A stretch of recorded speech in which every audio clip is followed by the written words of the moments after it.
played the boxing game. And what this speaks to, and this is a boxing show, boxing is fundamentally exploitative. I get this as a fan. It's a guilty pleasure. I get it, right? And usually it's fans and networks exploiting fighters, right? We say, we want to see you in blood and guts fights, which risks their health for the rest of their life to entertain. But here's what's crazy to me about a fight like that. And I remember, when I'm a little kid, Sugar Ray Leonard wins the gold medal. And then you blink, he's fighting Benitez for the title. Then he's fighting Durant twice. Then he's fighting Hearns. It didn't take 100 years to make the fight. But what's wild about something like this is a real super fight, and I said this on the broadcast for Crawford and Canelo, can't be promoted into existence. Right. What a real super fight is, the dust settles in an era, and there are two dudes left standing. There's Ali, there's Frazier, there's Leonard, there's Hagler, there's Mayweather, there's Pacquiao. That's a super fight, right? There's Crawford, there's Canelo. Those are two big fighters of the era.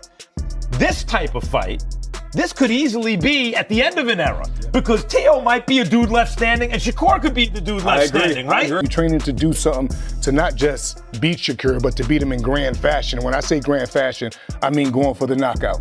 Well, I think that the whole thing is the Bible of boxing really is that if you look for the knockout, you won't get it. I think really it's just all about setting the good pace early in the beginning rounds and then going. We have going for us when a person underestimates you. That's lovely. And that ain't the only thing he's underestimating. So we're good. Max Kellerman warns this is no easy fight, labeling it dangerous territory for Shakur Stevenson, and a real test of how elite he truly is. Aesthetically pleasing fight. We've seen the way Teo goes against some of these boxers. We've seen Shakur in some bad fights, obviously. Although Shakur looks pretty damn good against Williams Zepeda. Teo's not a pressure guy. Likes to counterpunch. Two counterpunchers, really. Yes, it is not but there are some fights, guys. I think about Pernell Whitaker and Buddy McGirt, or Sugar Ray Leonard and Wilfred Benitez. I love the high-speed chess match. Not every fight has to be rock'em sock'em robots, right? That is, I agree with you. Aesthetically, there could be problems because someone has to take the lead, and they're both counterpunchers. But Chris, Teo has some angles with his feet that might bother a guy like Shakur. That's exactly what I was thinking. He has great angles with the feet. He moves greater in the ring. And combination fighter, to me, combinations is the best. Teofimo Lopez isn't backing down. He says when they meet, Shakur Stevenson is in for a rude awakening. Number one, my mandatory, and he didn't. He was too hesitant trying to commit to punches. So I think that it's just something that's going to be a rude awakening for Shakur. Hey, Doug, you hear that? He said the Bible of boxing. What else is called the Bible of boxing? It's Ring Magazine. And he's a two-division Ring Magazine champ. Great ambassador for those championship belts as well. Yep, absolutely.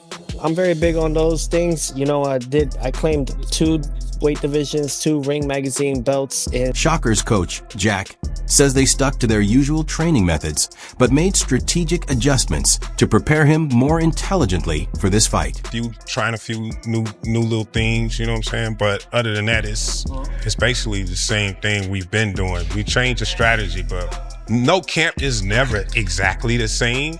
So yeah, it's just like always. We may try a little bit of this, a little bit of that, but it's mainly the same things.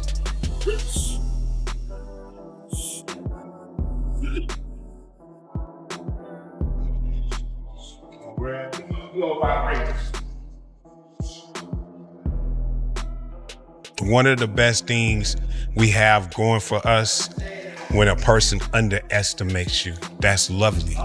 And that ain't the only thing he's underestimating. So we're good.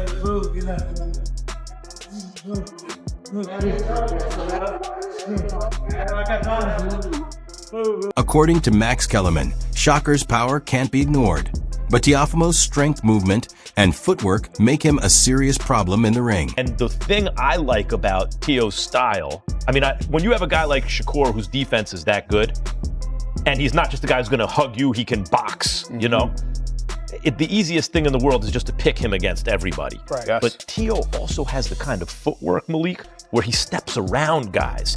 And I think about Buddy McGirt, Meldrick Taylor. Yes. Roy, where Meldrick had quick enough feet Where if you were going to come right at Buddy McGirt, he could box you. But Meldrick could give him angles that were more difficult. I think of Roy Jones, James Toney. If you were going to go at James Toney, forget it. His defense is too good. But Roy had the feet to move around James Toney, and maybe Teo has the feet to move around Shakur. I seriously doubt it, man. Shakur is a whole different type of animal. His ring IQ is up there with the best. He's getting literally, I don't know how many times we've seen two. Shakur says he's constantly criticized and rarely given the credit he deserves, with many people downplaying his achievements and dismissing the quality of his opponents. And just kept it moving. I do feel like I am in a situation that when I do make fighters look bad and beat them up, the first thing that they going to run to is, oh, this guy wasn't that good, or this guy is not nobody. They're going to take away from my resume, same way they did with Bud. Just like my last fight. They turned the dude that I was fighting and they say he's a cab driver. But I want to say his fight before he fought me, he fought Nakatani. And no disrespect to Teo. Teo had, a majority decision with Nakatani. Lomachenko, it took him 9 to 10 rounds to get him out of there. That dude got him out of there in 6. So he couldn't be as bad as how they made it seem. But I think I'm just in a lose situation when it comes down to it, because anybody that I fight, now he's locked in, focused on proving himself and shutting down every doubt once and for all. They gonna act like I didn't fight nobody. Even with Edwin, Edwin is a great fighter, but after I beat him, they're gonna sit there and say that he wasn't as good as. Meanwhile, Ryan Garcia weighed in on the highly anticipated showdown between Shakur Stevenson and Teofimo Lopez. Garcia leans toward Shakur as the favorite, citing his elite skill set, speed, and defensive mastery as major advantages in the lightweight division. Still, he cautions against overlooking Lopez, whose power, determination, and ability to adjust mid-fight make the matchup unpredictable. Garcia emphasizes that at this level, boxing is decided by timing, small margins, and key moments, where a single combination or tactical shift can change everything. While he favors Stevenson, Garcia believes Lopez has all the tools to pull off a surprise victory. I would put my money on Shakur, but I won't be surprised if Teofimo surprises us all, for sure. I think I'm underestimating Teofimo a little bit, but I don't think he can make the necessary adjustments to his own style to combat what Shakur does best. But he could definitely prove me wrong, for sure. Oscar Valdez recently shared his perspective on the upcoming Teofimo Lopez versus Shakur Stevenson fight, explaining why he believes Lopez has a legitimate path to victory. Valdez highlights Teofimo's positioning, footwork, and natural counter-punching instincts. He notes that Lopez often operates off his back foot, maintaining balance, creating space, and using his reach to land sharp counters. This approach allows him to absorb shots without taking excessive damage, a skill developed through his amateur background and Olympic experience. Valdez adds that while this style may not always excite casual fans, it's a crucial element of Teofimo's game. Against a fighter like Shakur Stevenson, Valdez stresses that patience, timing, and intelligent pressure are essential to winning. You gotta hit him first.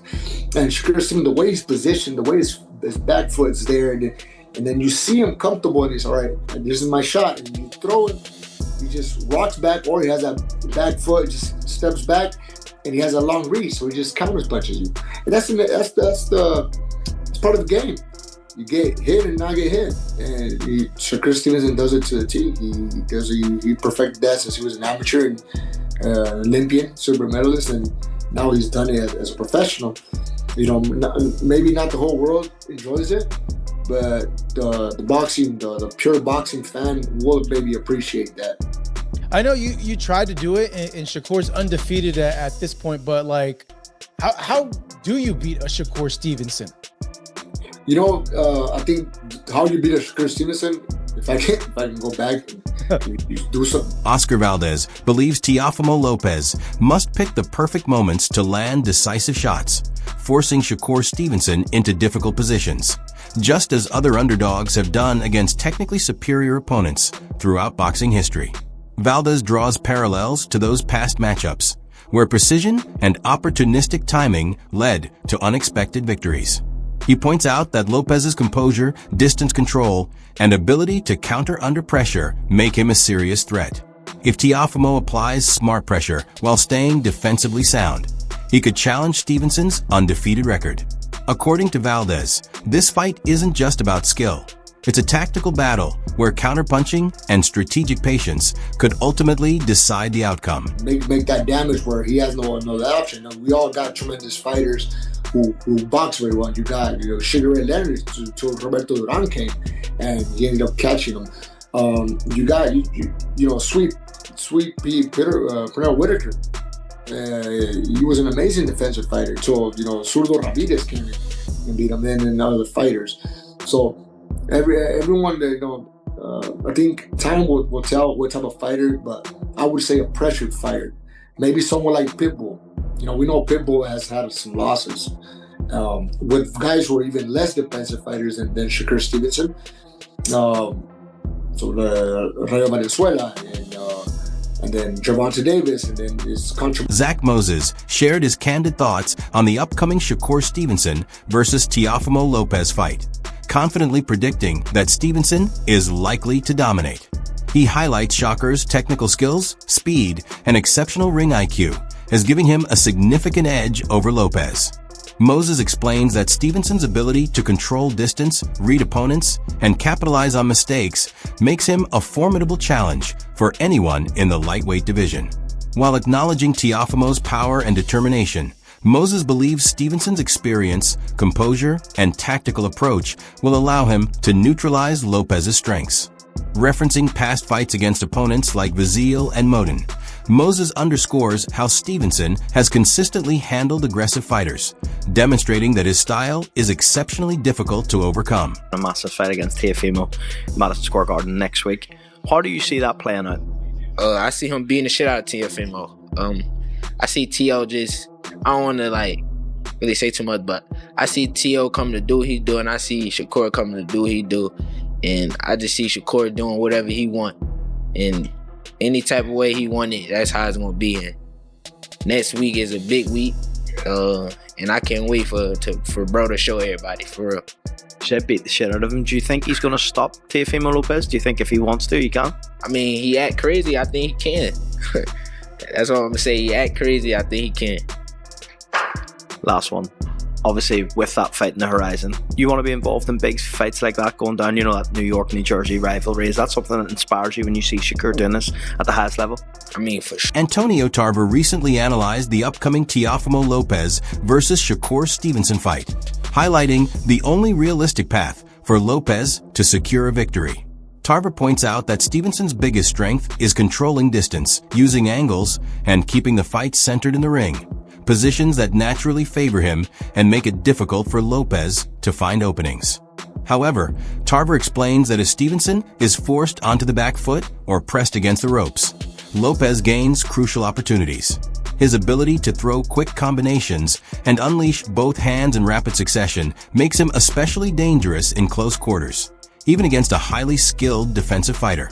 Tarver also emphasizes that conditioning and mental readiness will play a critical role in determining the outcome. That fight sort of in the middle, you gotta favor Shakur, but if he's on the back foot, if he's on the ropes, that's going to give Teofimo a lot of opportunities. And what makes Teofimo, I believe, dangerous in this fight, he throws both hands in succession. He's a combination type puncher, and that always serves well if you got a real slick defensive fighter in there. If Shakur can show us a little bit of that, what he had in his last fight, a lot of that work in the center of the ring, it's going to be an exciting fight. I think you got to favor the guy who's in the best condition, not only physically, but mentally. I think, these guys are going to have to lock in, and they can't let, that intricate, you got to have your personal life in order. You know what I'm saying? Leading up to a fight this big. That's going to be the key. Professor of the sweet science, you may say. And it's not like Teofimo has a William Zepeda-esque style. He's not just going to be front foot, volume punching, eat punches to give punches. That's not how he's going to fight. He is going to try to go boxing IQ for boxing IQ with Shakur, but I assume do it more on an offensive front foot pace than trying to goad Shakur to walk to him.